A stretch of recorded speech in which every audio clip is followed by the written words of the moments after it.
dalaging si Celestine ay pumasok bilang katulong sa isang malaking mansyon.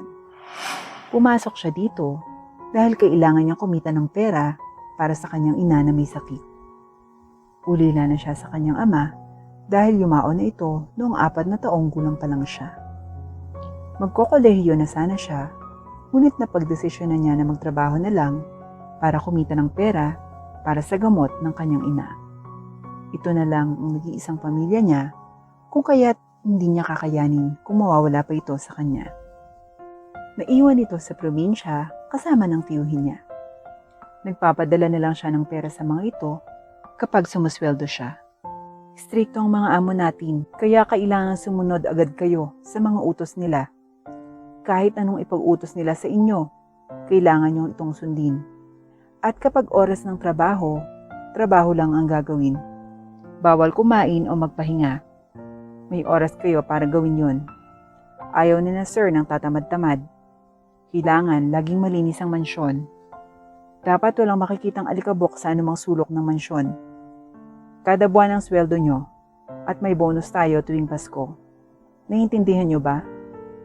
Striktong saad ng mayordoma. Tumango naman ang mga katulong. Sige na, ngayon na, magsisimula na ang trabaho nyo. May mga nakatoka ng trabaho sa inyo. Kumilos na kayo. Utos nito. Kinuha naman ni Celestine ng mga gamit panlinis at saka nagsimula ng magtrabaho. Bago ka lang ba dito? Tanong ng isang katulong kay Celestine. Oo. Sana magawa ko ng maayos yung mga trabaho dito. Mahirap na. Baka matanggal agad ako sa unang araw ko pa lang. Sagot ni Celestine. Ay, pareho pala tayo. Bago lang din ako dito eh. Ikaw lang yung nakausap ko ng matino simula nang mapunta ako dito. Ako nga pala si Janice. Pakilala nito. Ah, sige ako naman si Celestine. Sana maging magkaibigan tayo. Mukhang mabait ka naman eh. Saad ni Celestine. Magsasalita na sana si Janice nang biglang sumigaw ang mayordoma. Kayong dalawa, anong pinagchichismisan nyo dyan? Bakit ayaw nyo pang magtrabaho? Tatamad-tamad ba kayo ha? Gusto niyo mawalan ng trabaho? Nagulat naman ang dalawa nang may sumigaw sa kanila. Lumapit ito sa kanila at biglang hinampas si Janice. Nalaki ang mga mata ni Celestine. Bakit yung ginawa yun? Gulat na tanong ni Celestine. Ayun ang parusa sa mga katulong na tatamad-tamad. Sa susunod na makita ko kayong hindi nagtatrabaho, tatanggalin ko na kayo. Naintindihan nyo? Magtrabaho na kayo kung ayaw nyo matanggal sa trabaho. Sigaw nito at iniwan na sila. Ayos ka lang ba, Janice? Nag-aalalang tanong ni Celestine. Tumango naman si Janice. Ayos lang ako. Napakasungit lang talaga ng mayordoma dito sa mansyon. Sige na, magtrabaho na tayo. Mamaya na lang tayo mag-usap. Sagot ni Janice. Oo nga. O sige, mauna na ako. Mukhang malayo pa kasi yung nakatoka sa akin. Good luck sa atin. Saad ni Celestine. Ngumiti naman si Janice. Nagsimula na magtrabaho si Celestine. May mga kasama din siya ng mga katulong na nagtatrabaho din. Sa kalagitnaan ng pagtatrabaho ni Celestine, ay nagtaka siya na bigla nilang tumigil sa paglilinis ang mga kasama niya kahit oras pa ng trabaho. Saan kayo pupunta? Tanong ni Celestine.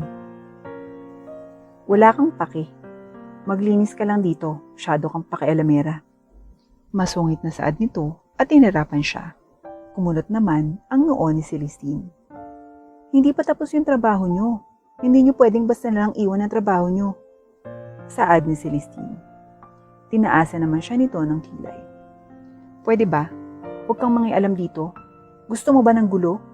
Ang bago-bago mo pa lang dito pero ganyan ang ugali mo. Ano? Magsusumbong ka? Baka gusto mong mabanatan ka para tumikom yung bibig mo. Pagbabanta nito. Tama na lang na isumbong ko kayo dahil sa ginagawa nyo. Pumasok pa kayong katulong, tama din pala kayo. Sagot naman ni Celestine. Nainis ang mga katulong sa kanya. Masyadong pakailamera. Gusto mo talagang mabanatan, no? Sige, yun pala ang gusto mo ha. Bibigay ko yun sa'yo.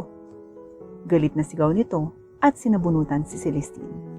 Ano, magsusumbong ka pa? Gusto mong sumipsip sa mayordoma? Asa ka na lang dahil kahit anong gawin mo, wala siyang pake sa probinsyanang katulad mo. Dahil kami ang kakampi niya, hindi ikaw.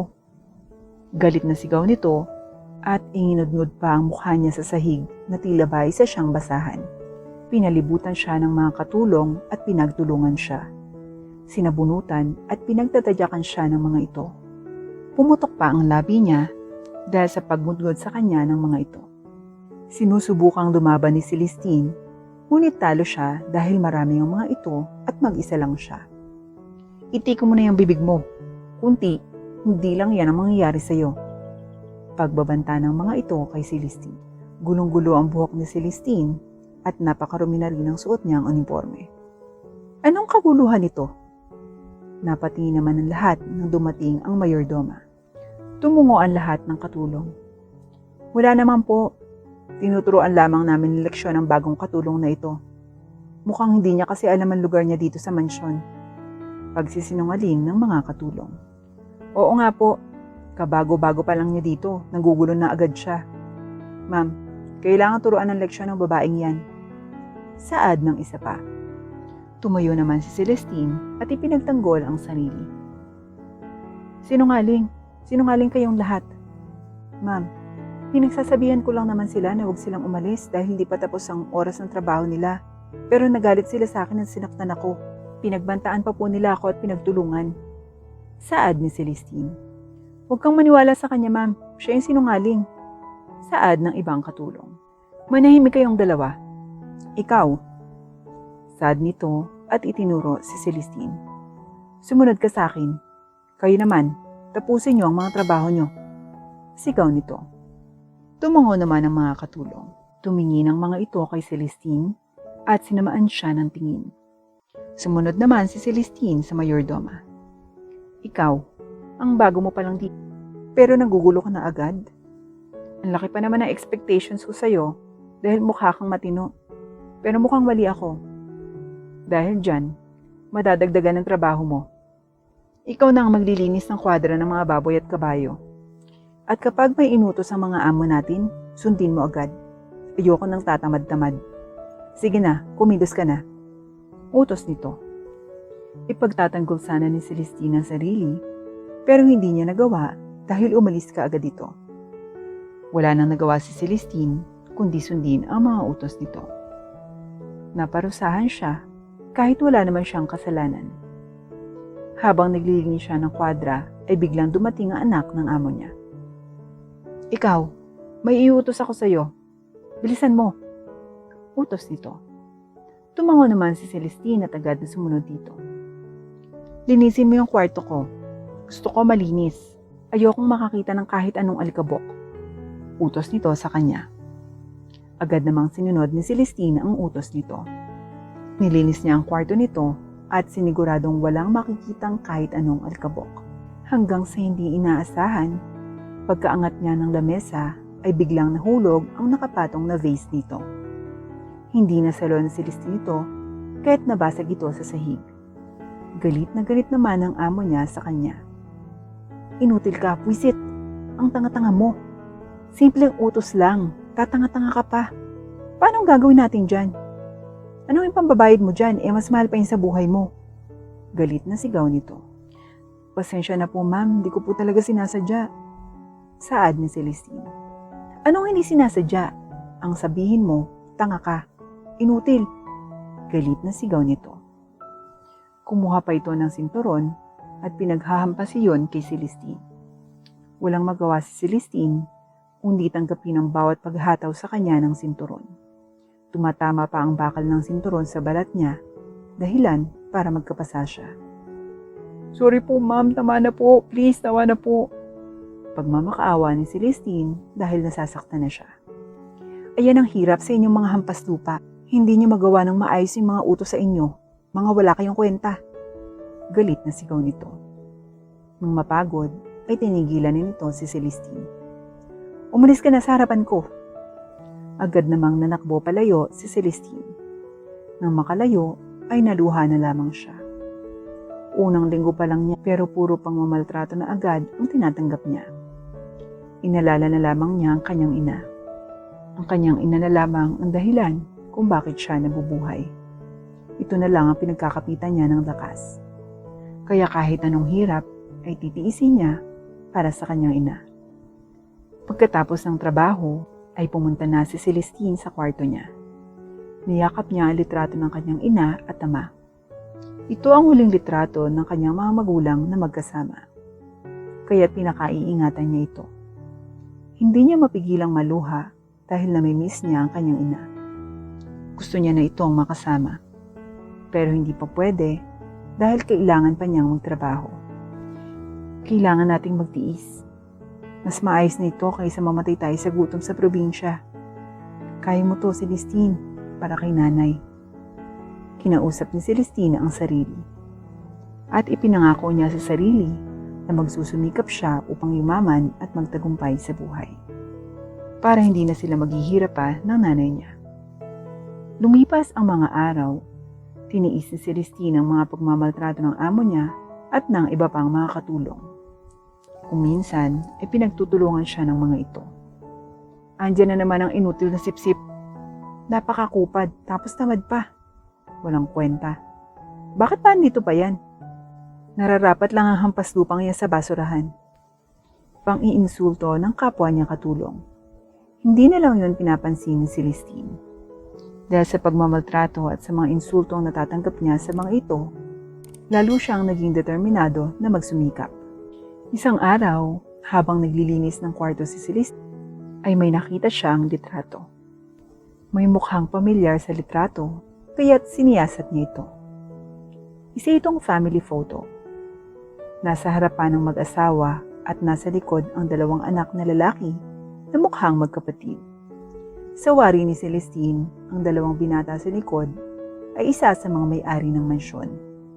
Pamilyar na pamilyar ang mukha ng lalaki sa kaliwa. Nalaki naman ang mga mata ni Celestine, kaya't kinuha niya ang litrato ng kanyang mga magulang at pinagkumpara ang dalawa. Magkamukha ito, ang nasa litrato at ang tatay niya. Hindi siya makapaniwala. Nabalot ng curiosity ang sistema niya. Gusto niyang malaman kung ang kanyang tatay nga ba ang nasa litrato. Agad niyang hinanap ang amo niyang lalaki. At swerte siya na nakita niya ito sa opisina nito. Sir, tawag niya dito. Tumingin naman ito sa kanya. Anong kailangan mo? Kalmado ang tanong nito. Nanibago naman si Celestine dahil hindi ito tulad ng asawa at anak nito. May gusto po kasi sana akong itanong. Kilala niyo po ba yung nasa larawang ito? Tanong ni Celestine at ipinakita ang larawan ng mga magulang niya.